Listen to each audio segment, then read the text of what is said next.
often asked question is which board to purchase. And I selected few of them to test and give some recommendations. There are two types of boards. One is a TPA3255 amplifier integrated with power supply. Actually, it's the best solution. It has the smallest footprint. And currently there is a confident winner. It's iSpower 200 AS2 board. It is capable of 2 times of 150 watts on 4 ohms. Here is marketing again. I made a screenshot from Parts Express and they are putting everything at a max. It's 2 times 215 watts, but even in manual it's written that it can do it 200 watts in one channel application.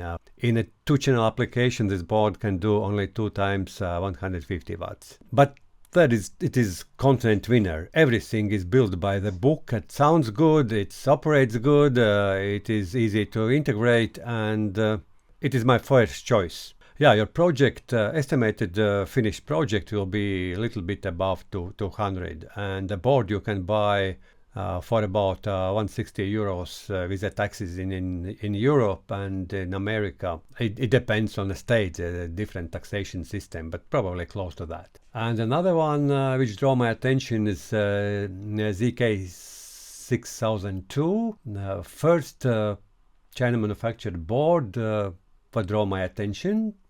This is a board where you can build a split type of solution that amplifier is separated from some power supply.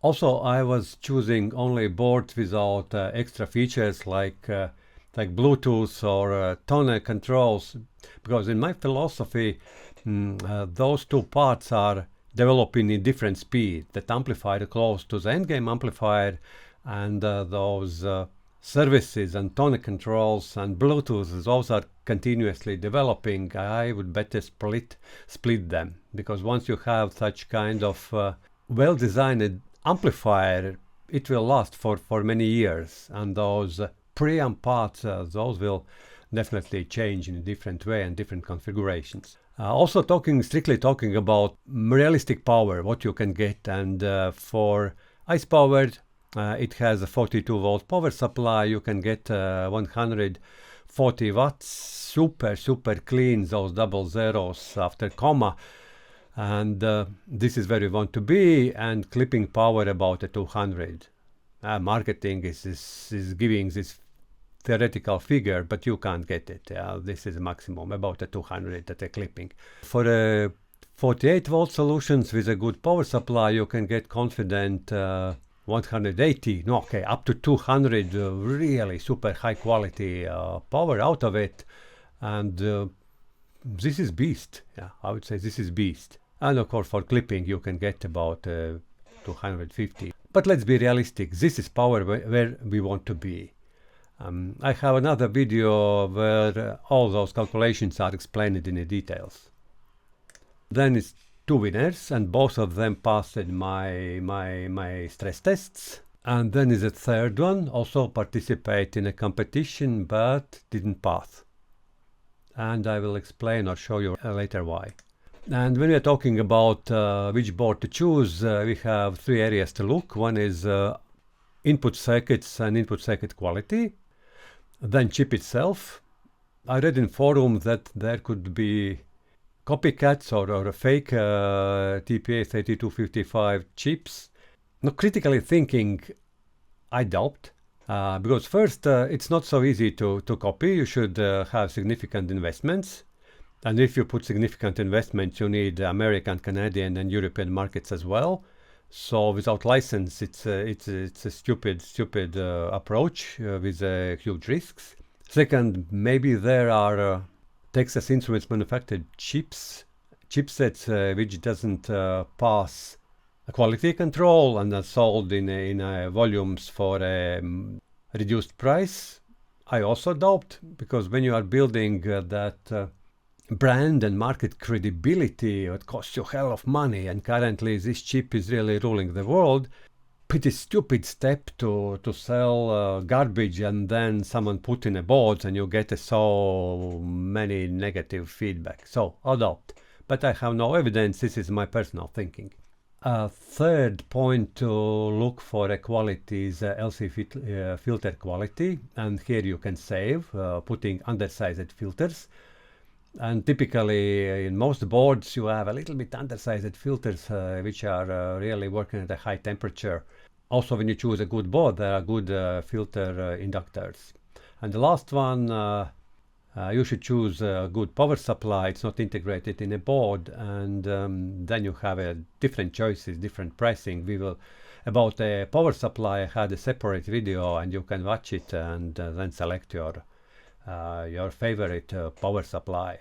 Here is Texas Instruments reference design for buffered circuits, and you can see all the values of capacitors. They use electrolytic capacitor for a reference board. That means electrolytic capacitor is okay, and those are in correct way developed input circuits. Texas Instruments recommends this NE5532, and this is really a good chipset for audio because it has increased output current, and they can drive different complex loads. But it is in general it's average low noise operational amplifier, and input impedance is between 30 kiloohms and 300 kiloohms. That means you can't play too much with those values. You can't put 100k here and 1 megaohm here. This op-amp will not work like that. You can do some small variables. That means those input circuits are critical. If you want to increase input impedance, you should use a different type of operational amplifiers. Can we replace electrolytic capacitor with ceramic capacitor? We can, but with cautious. And there is only one type of capacitor, ceramic capacitor, which has a stability, and this is X7R, and sufficient capacity, because you can't go lower than 10 microfarads.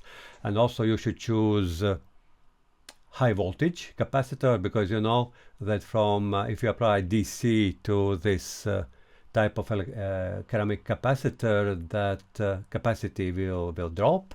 And if you take, let's say 100 volts rated capacitor and work with a 6 volts bias, then you have full capacity. But if you have 10 volts rated, the same capacitor, then you need at least 22 microfarads capacitor. Then you need larger, but capacity drops significantly. So, and when you're taking large voltage and high quality capacitor, then it's not small, and it's expensive. And I would say it's hard to put it in a smaller package than 1208 for surface mount. So those things should be considered that when you are choosing that capacitor. And I saw boards where chosen ceramic capacitor is not good, and then it influences all your frequency range. How about inductors? Most of currently industrially used inductors are great, but there are coming savings. Some designs eliminate this high frequency suppression capacitor. It's recommended. Yes, you can live with that. And also it is recommended to use Zobel network to equalize filter load in no load condition. Also it's optional, because normally we are working on with a load condition when our speakers are connected, but for measurements this could be recommended. And the key savings are here with the size of inductor. It could be smaller size, but when you want a full power, you need a relatively large inductor. It takes more space and then costs more. So choosing board, if you can find a board with a larger inductor, that's the right board. One more thing to look when you choose a board, size of heatsink, and very small size heatsinks in a closed enclosure will be problematic. Here is an Intel processor, and how big is the surface for that? And our chip is by far smaller, and you need a good heatsink and good thermal solution really also operate at rated power. It's a relatively complicated task. And when you put in a small boxes, don't trust marketing messages about this huge airflow. No way, air is not flowing, and when your thermal design is not right, you can go with a full power. So also it's important how you build your enclosure and how you allocate a board in it. And let's take a closer look to the chosen boards. This is a ZK-6002, and it passed its stress test and was rewarded with a box. So I made for him box and the final amplifier. You can imagine this is really capable. With the right power supply, it can do clean 200 watts per channel with no overheating. You can run it at maximum power infinite time. What are the final dimensions of the box? 15 centimeters by 12. And let's look closer to the box.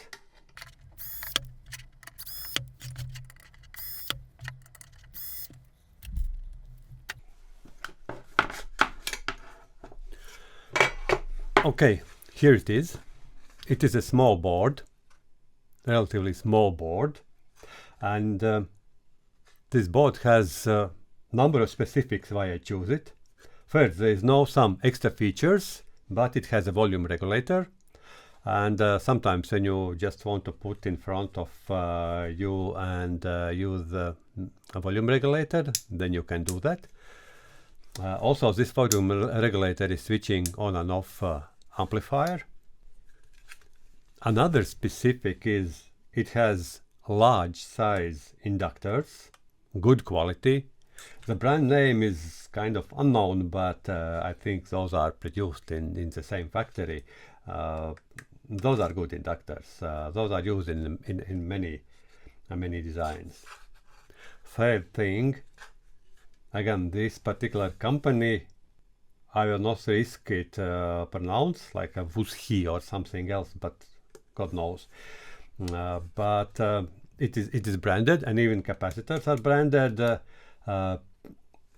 Doesn't matter, are those very good manufacturer or a bad manufacturer, when you put three capacitors in parallel, they perform. Then internal resistance is low. And once the company put their logo, probably those are not bad. Actually, those are performing well. I even didn't measure it because they performed well. What else is specific for this? It has excellent thermal solution because they're using so-called parallel BTL, and for stereo they have two chips. That means temperature is splitting between two chips.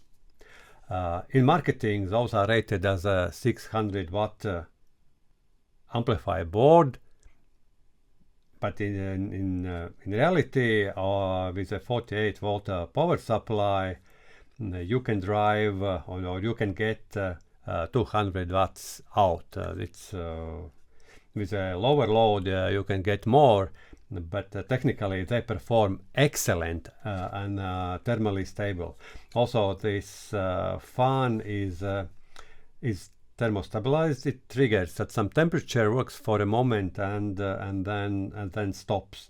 But this is workhorse. You can really run all rated powers, run to the maximum, run to the clipping. Everything is working. So well-designed board. I was even curious and looked on other development of those boards. Not so far good engineers. Just visually looking, this is a right board. And this is workhorse. And how I maybe characterize the performance, it's confidence. Yeah, you can give them anything, and this board is performing. And sometimes there's a tricky question: why this design is better than others?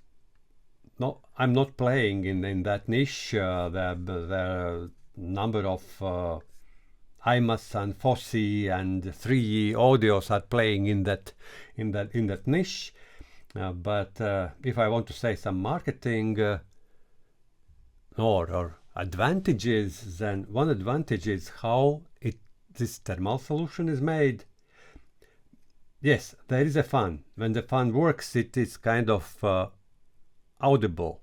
But if you listen to music, you don't hear it. It's at a relatively low level.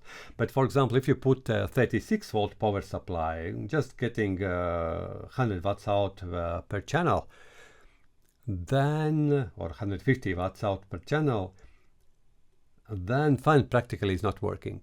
When you put 48, yeah, then it's switching on and off.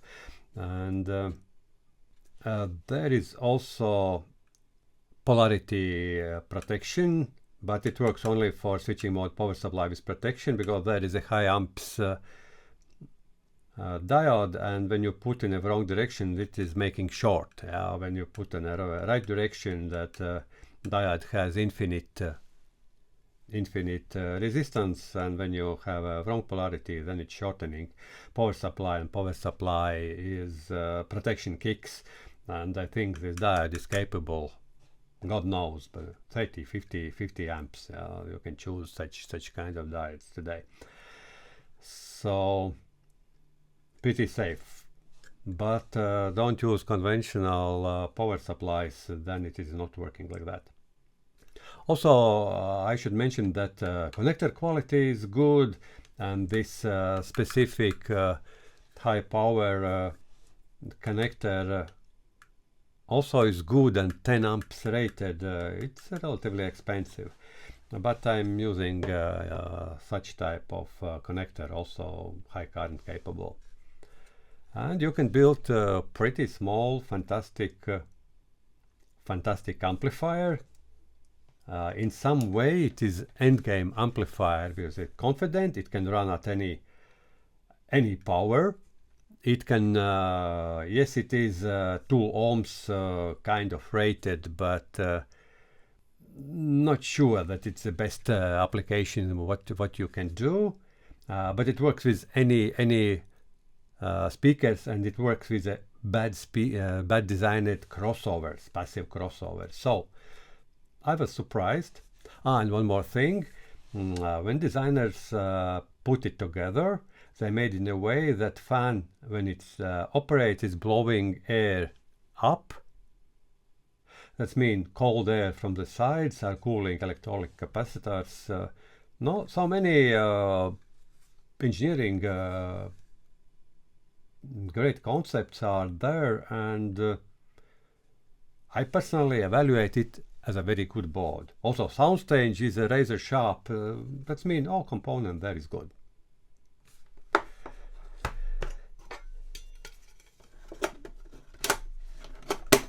And you can see when you put enclosure on top, and then you have intake air, and then you put it out. This is a perfect solution.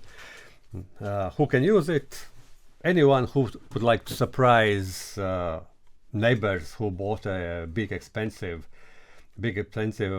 amplifier. You just find a good 10 amps 48 volts power supply, and you may kill the big beast with that. Nice design, and look, I would say it's kind of mobile design. If your neighbor comes, could you borrow me an amplifier for my home party? You can give it, because overall costs are not high. A good board, a good concept. Another board which drew my attention as a budget board, because in the volumes you can buy it with a really great price, and you can integrate in many applications. And you can see it has large size heatsink. It has decent quality inductors. It has professional connectors. You can put it in a smaller box if it's needed. It takes a smaller volume. Fan is relatively noisy, but up to 48 volts, this heatsink really performs well, and you don't need active cooling for that particular board. It stays in reasonable temperature. Also, if you look from the side, that heatsink has proper design. And here, where you need a ground with extra current or other stuff, it's well done PCB with I don't know what you see, but a large number of vias to interconnect two layers of ground. It is built almost by the book. Also, if you look at here, you have a place for this high frequency capacitor, what I shown in reference design. It's not integrated here. And here you have also space for the Zobel network, what is not used, just to have a better budget. But there are some shortcuts. Here is a ceramic input capacitor replacing that electrolytic capacitor, and it's there is a trade-off, and I will show how it is landing in the measurements afterwards. So I would say generally very good board. I was disappointed that it didn't pass my stress test, and it's clear engineer guilt or engineering concept which made this board out of my scope. Okay, and this is my favorite. Ice Power also passed all those tests, and when we are talking about a passive cooling designs, then this is almost perfect, and it is so easy to integrate. We can look inside how it is done.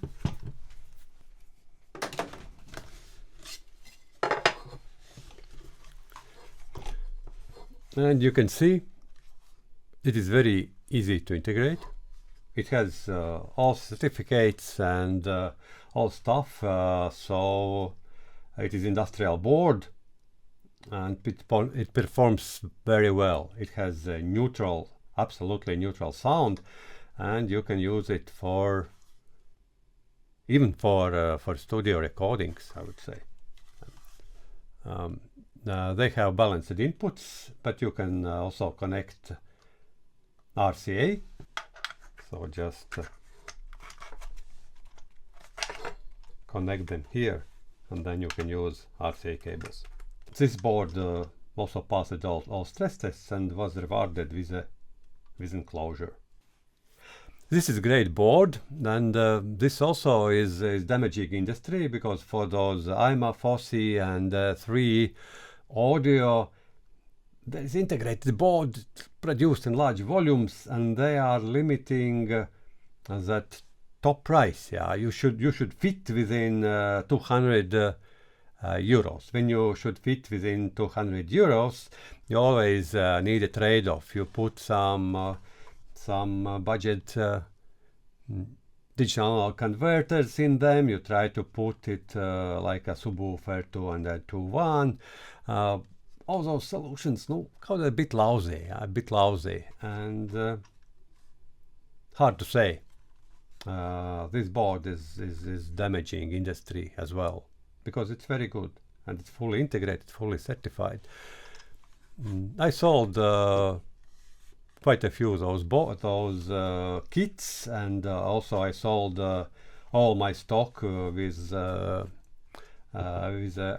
amplifiers in it.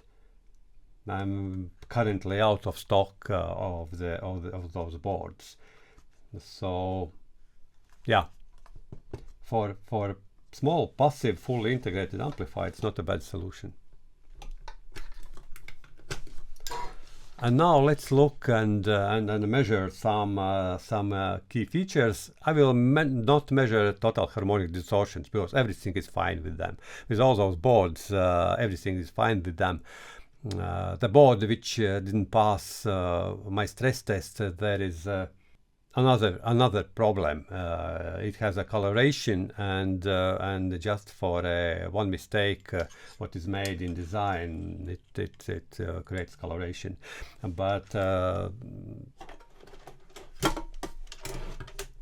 those two amplifiers, those are great. Those are neutral, and those are confident, and those are thermally absolutely stable. You can run at the maximum power. One more device what I use for measurements. Here I have 8 ohm 50 watt resistors in it. Those are secured on aluminium. For 4 ohm load I'm using 2 in a parallel. Then I have 100 watts, and for 8 ohm I have those 50 watts.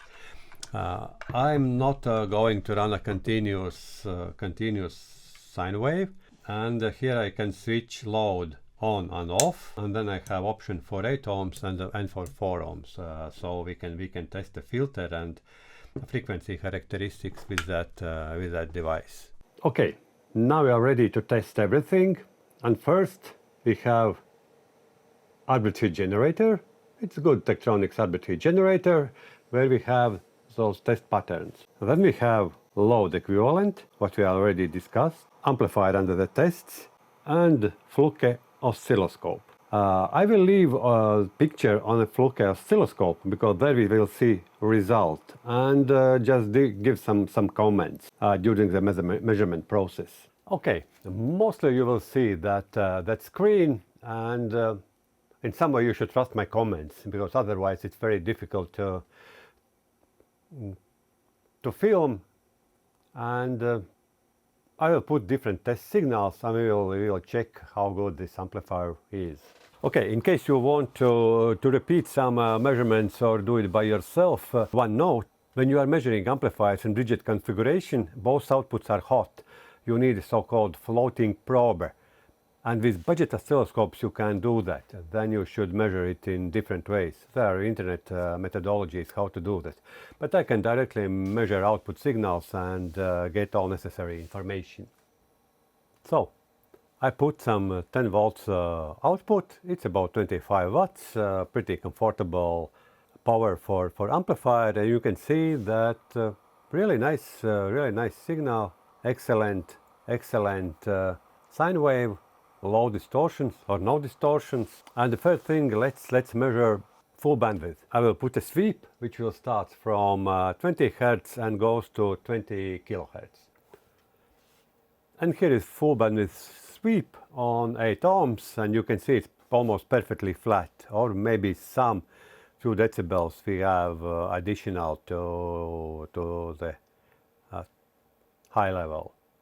And on 4 ohms there's small drop. So either it's optimized for 8 ohms or it's optimized for 6 ohms, which is the correct way. Then you optimize for 6 ohms, then for 8 ohms you have some 0.5 decibels peak, and for 4 ohms you have about 0.5 or no, maximum 1 decibel drop, and practically we hear it as a linear. So output filter is done in correct way.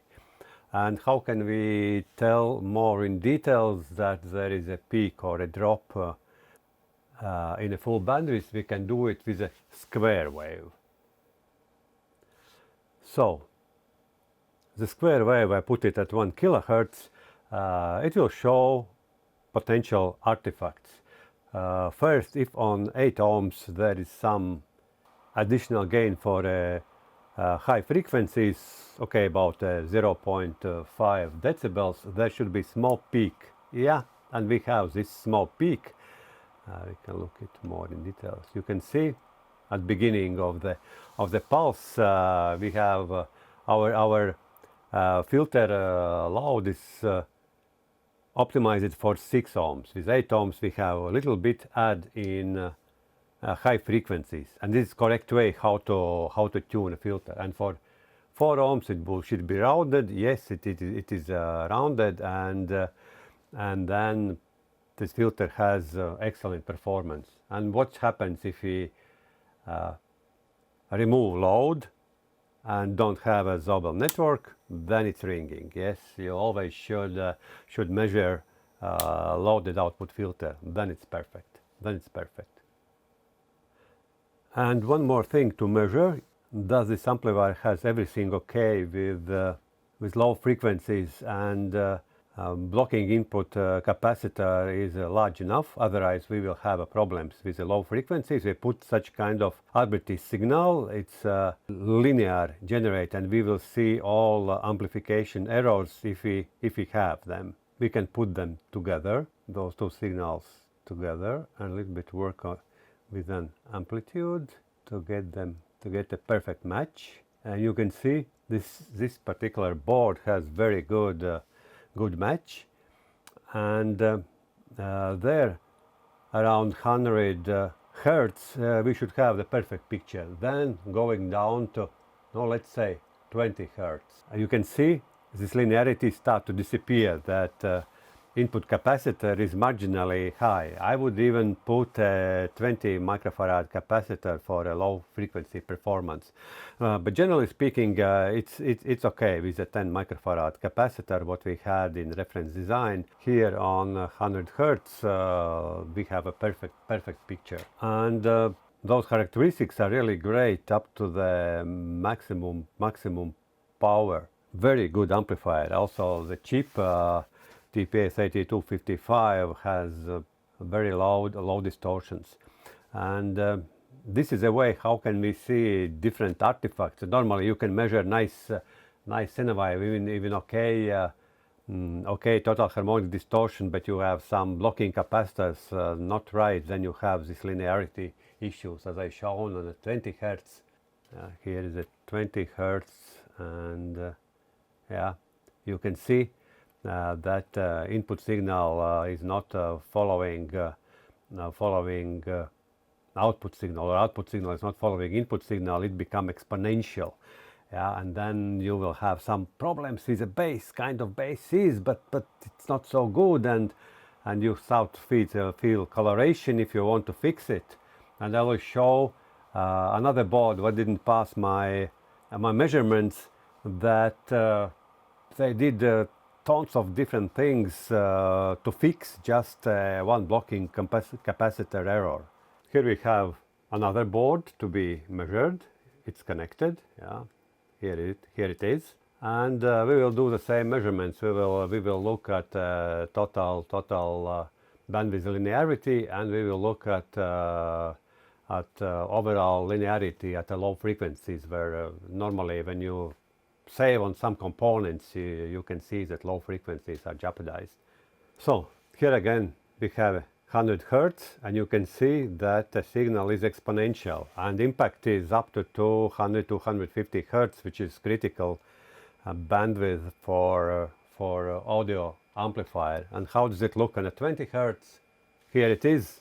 Yeah, on a 20 hertz it's very bad. Yeah, it's very bad, and it makes some specific coloration of amplifier, and it's so simple to fix. For this board, engineers used the ceramic capacitor. Right, ceramic capacitor was out of budget. They put a smaller ceramic capacitor, probably even with a smaller voltage. What I mentioned, should be high voltage ceramic capacitor to have linear characteristics, and then we are in trouble.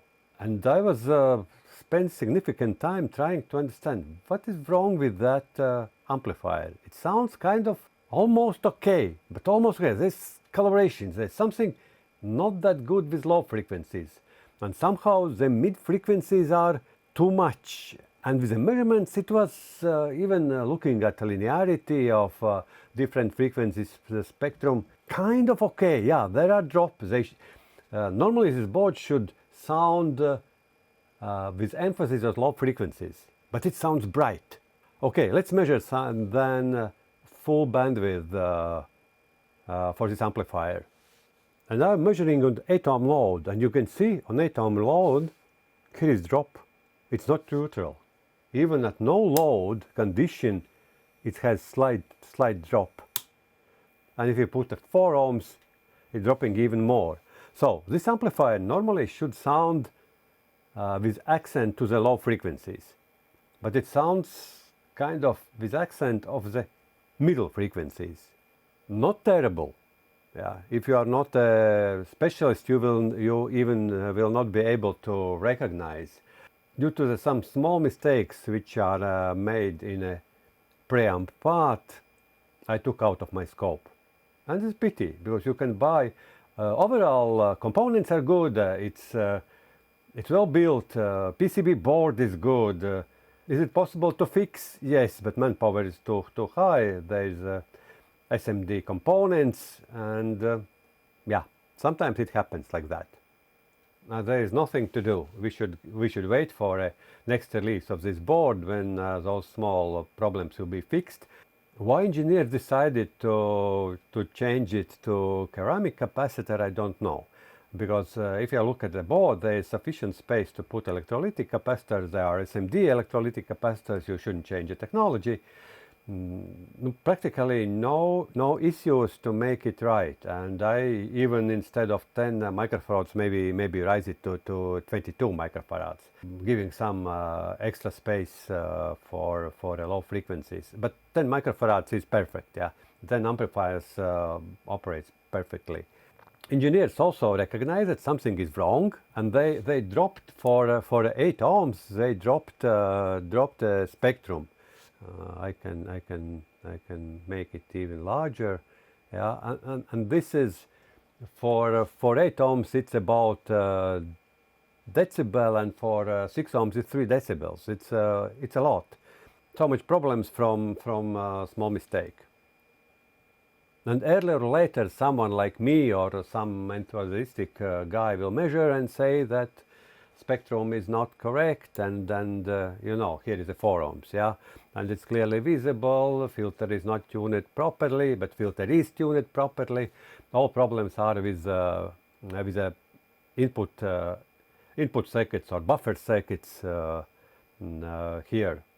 One wrong choice, and I can't give it 10 points. Otherwise, excellent board, really excellent board, and better than many others, with a high heatsink, and the price in volumes was set very good, and maybe it was set because of those small things. And summarizing, this board didn't pass the tests. The key reason is a wrong input ceramic capacitor. It's too small. 5 microfarads, and when you put a low voltage, then it drops even to 2.5, and then you have issues with the low frequencies. You try to fix it by dropping spectrum. That means you don't have a flat frequency characteristics, and so on. Overall, very good board, suffers from a simple mistake. I'm not able to give it 10 points, and it is waiting for a next release when those small things will be fixed. And pleasant surprise,